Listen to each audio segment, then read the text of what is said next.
Welcome to The Wobbly Middle, a podcast for women navigating their careers in midlife. Welcome, Rita. Thank you so much for coming on the show all the way from Florida. Well, thank you for having me. I think you have a very special story, and whenever I've mentioned to people that I'm interviewing a mermaid, their eyebrows shoot up. Tell me about your first experience of the water. I've always lived near the water. When I was younger, my foster parents took me to Weeki Wachee Springs to see the show, the Mermaid show. And right from that moment, I knew that I was going to be a mermaid. So as soon as I graduated from high school, I went up and took the mermaid test and passed. So I was a performing mermaid, young mermaid in my teens in the late 60s. And what do you think it was about the mermaids that got you from the start? I have a magnetic pull to the water. I'm a water person. It's about the water to me, not so much as performing, which I love to do too, but the water is what drew me to the springs.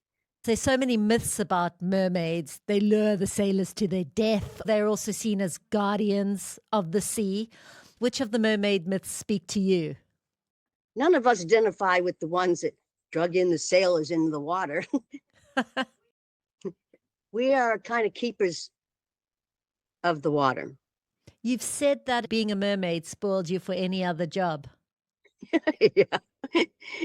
You don't realize it when you're young until you get out there and start doing other jobs and realize that it does spoil you. I retired from the postal service and went back. It took me 4 years for a spot to come open for the former mermaids. We do our own show. Yeah, I want to ask you, because those are the Legendary Sirens. But even when you were working for the US Postal Service, you were doing the rural mail route through the swamps? Yes. I delivered it in the swamp. Half the time it would be underwater. And I'd have to wait till alligators crossed to get to the other side. I want to talk to you a little about your decision to go back. You said the water was calling you. Did you have to train again to become a mermaid? Tell me about that. Yes, the whole time I was working at the Postal Service, I would dream about being in the springs, about swimming again or doing a show or running to make sure I made my part for the show. And it was just like a, unknown pull, mysterious pull. But when I retired from the Postal Service, I went back up to the springs and applied. And like I said, I had to wait 4 years before a spot came open because they only had 8 of the Legendary Sirens. And yes, I went through quite a bit of training then. Besides 2 interviews and a physical that showed that I was healthy enough to do this, I had to swim 400 yards in a certain time. That's 4 football fields in a certain time. I had to show them that I could be graceful and smile underwater and do ballet. And then after that, I also had to do a scuba diving certification, plus 100 question written test on the principles of compressed air and the dangers. So it was pretty intense. Yeah, pretty technical. How old were you at the time? Well, I retired from the post office at 60, and by the time I got in there, I was closer to 65. So then you were doing underwater performances. We would do about 3 to 5 performances a month, or on holidays, or when they needed us. But in the meantime, I was going up there and still am going up there 3 days a week to do underwater safety and underwater maintenance before the shows start. I do safety for the young girls shows too, and help the girls change costumes and make sure they have the air hoses and everything. Plus, we do mermaid camps during the summer, which is another thing that we do. The women who come to those camps? We get them coming from all over the country. They're teachers, nurses, doctors, lawyers, you name it. We've had even a rocket scientist. Our camps we do on weekends, and it's a 2-day camp. And it's very enlightening to talk to these people. This is like either their bucket list or something they've just wanted to do all their life. We fit them up, fit them in a tail, show them how to smile and swim in the mermaid tail and do a few ballet things, which kind of limits you because your legs are together in a mermaid tail. There's not a lot of synchronized ballet going on. They're in the water 4 times a day. And what do you see happen to the women over the course of the camp? Actually, they kind of transform. The first time they get in with the mermaid tail, it's very hard. It's harder than they think it is. They tell us all the time, they give us credit because they didn't realize how hard this was because we make it look so easy. But they actually do transform. During the day, you can see them get better and they feel awkward. And I always tell them, tomorrow you will be different in the water. And they usually are. The second day they get in, they're exhausted because it is strenuous. They are better when they really happy. We get a lot of good compliments from them. And we have repeaters. This next group that is coming this weekend, every one of them have been to a camp before. They wait for it to go online, and within 36 hours, all the camps for the summer are completely booked. Yeah, I did go and check and I saw they were all booked. Is there a moment from a camp that's really stayed with you? Is there one particular story or just one moment that really makes you think that what you're doing is quite special? There's quite a few. Some of them are there because for personal reasons, or maybe they've just getting over a death in the family, or getting over an illness and have come back from, say, cancer or something. They all have different reasons for being there. A lot of them just love the water, but there are some that are there to challenge themselves, I think, to feel better about themselves. We also do glamour shots where they do these dry shots. We get them all some really neat pictures of them in the mermaid tail and the dry shots, to go home with. Can you explain the mermaid outfits to us, what they're made of, how you put them on? They're made out of different materials. I've made one out of just regular material, stretchy material. Some are made out of silicone based rubber. We use the cloth ones made by Merfolk. They do all our tails and they're pretty in the water and they're lighter to move, to do a lot of ballet in. See, the girls perform, so they have to have something that they can really move in, not just like the weekend warriors who sit at the edge of the swimming pool, and for parties. It's a way of life with us. Can you describe your favorite mermaid outfit to me, the one you've loved the most out of all of them? I love them all. My whole closet is full of bathing suits, just to go to work. Where everybody else has other things, I have a whole line of bathing suits to choose from each day. I wonder if you can describe to me, when you've got the mermaid tail on, your movement outside of the water is really inhibited, and then you slide into the water, and what can you see? Well, most of the girls swim the show without a mask on. So you can see everything. We communicate with each other real well underwater. We just have our own signals, more or less, sound travels underwater. So they play the music that we do the routines to, and you can hear very well. You have an air hose. When you're swimming, you have to move your whole body in a mermaid tail because your legs are together. You have to move real slowly and you have to move your whole body, your core, the whole thing. You talk about understanding each other under the water. Tell me about the bond between you and the other mermaids. I've been there a while now, and this is my second time around after I retired. And no matter the age, the background you came from, your personality or environment, we have a bond that I've not ever seen anywhere else. We're really close. We just automatically look out for each other, care about each other. I'm still in contact with the young girls. When I was a young girl in training to be a mermaid, I'm still in contact with those girls. And you'll find that as you go through the ages, they do the same thing, I love being around the young kids. They are awesome. They keep me young. And of course, I don't tell them my age because I want them to keep communicating with me because they come up and talk to me all the time. I remember when I was young and I'd look at somebody my age and not think you had anything in common with them. So you really didn't have much to say to them.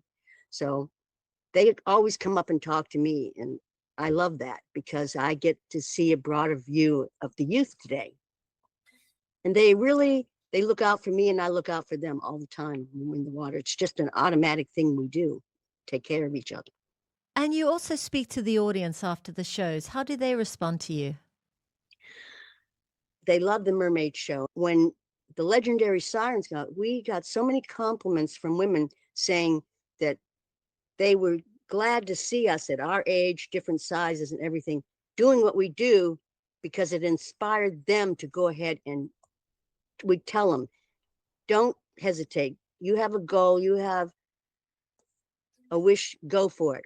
Don't sit back and think about it, do it. And we really did inspire a lot of women that way. Let's just touch on the conservation work you do. Tell us about the poison algae, because that actually really is affecting the environment and harming the manatees. Well, it's harming everything. The thing is, the more population comes in, the more landscaping, the more chemicals that are being used by the population. Well, the chemicals from pesticides, fertilizers, and household cleaners go down into the groundwater, into the aquifer, circle around, come back up through the springs. And once it gets up there and the sun hits it, it explodes into algae blooms, which choke off all the oxygen that the native species and plants need.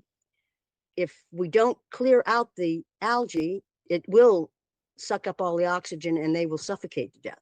All the plants, it'll stop the spring flow. The spring flow is the main component of a spring, the water flow.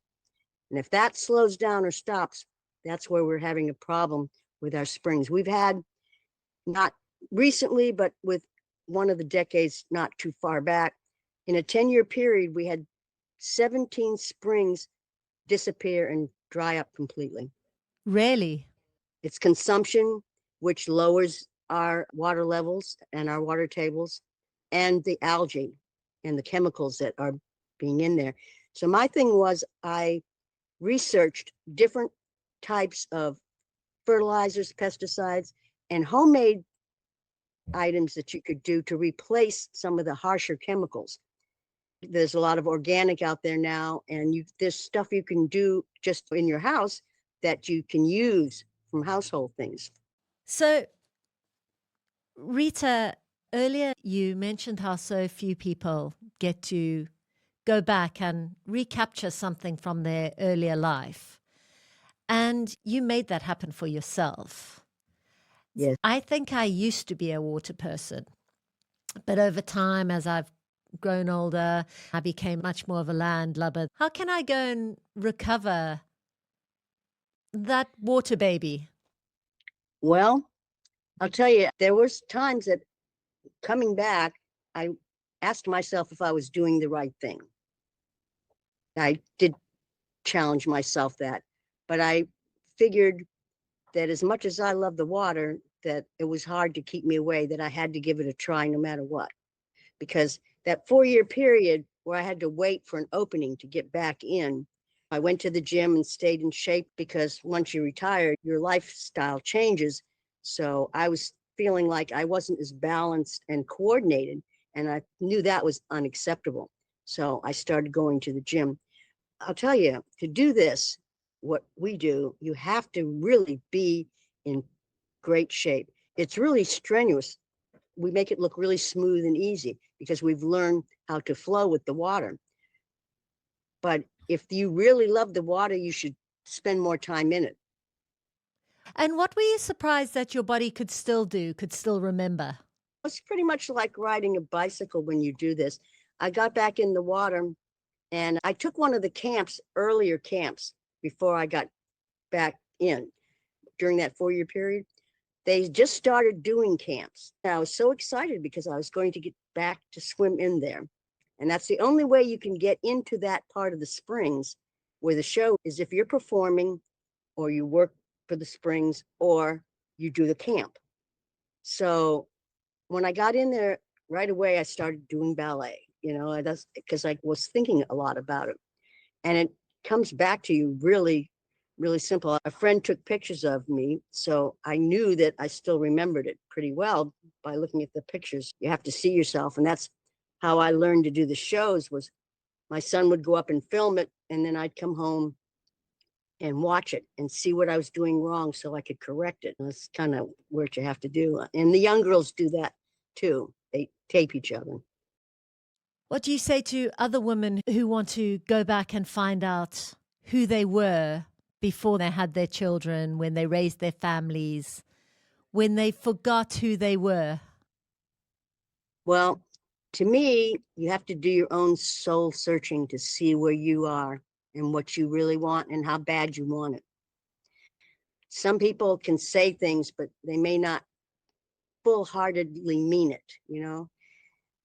So you have to kind of soul search yourself to see if that's really what you want to do and you want to put that time into that.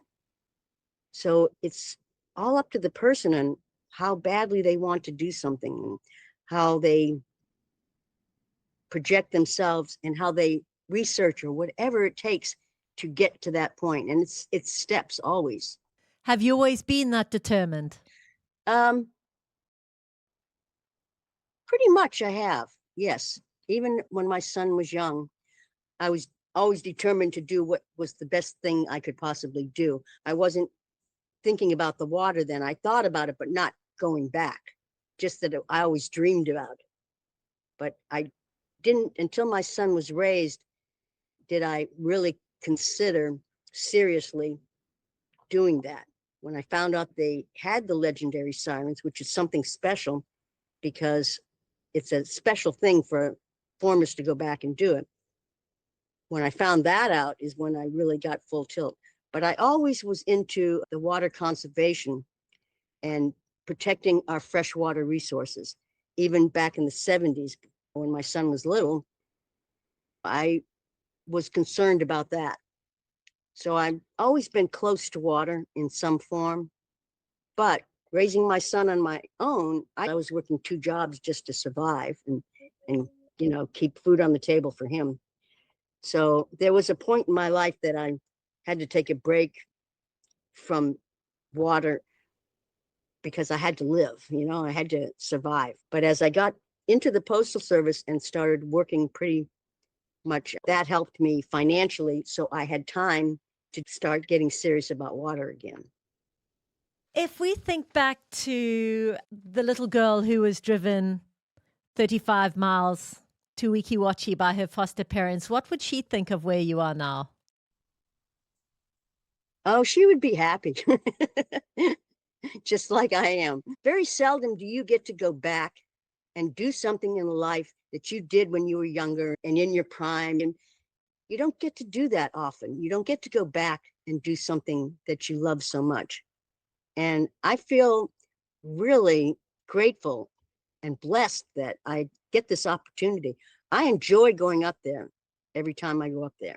I'm looking forward to go up there just to do safety and help the girls change costumes during the show this afternoon. But I really love being in the water. And what advice would you give to your younger self? Be more patient. Rita, I really am going to go and find my swimming costume. You're going to go for it. I am. Thank you very much. I wish you all luck and don't give up. No matter what comes in your path, because there's going to be things that are going to stump you for a while. But don't ever give up. Just go for it. Take a deep breath and then just keep going for it. Thank you so much. I'd love for you to come over and do mermaid camp.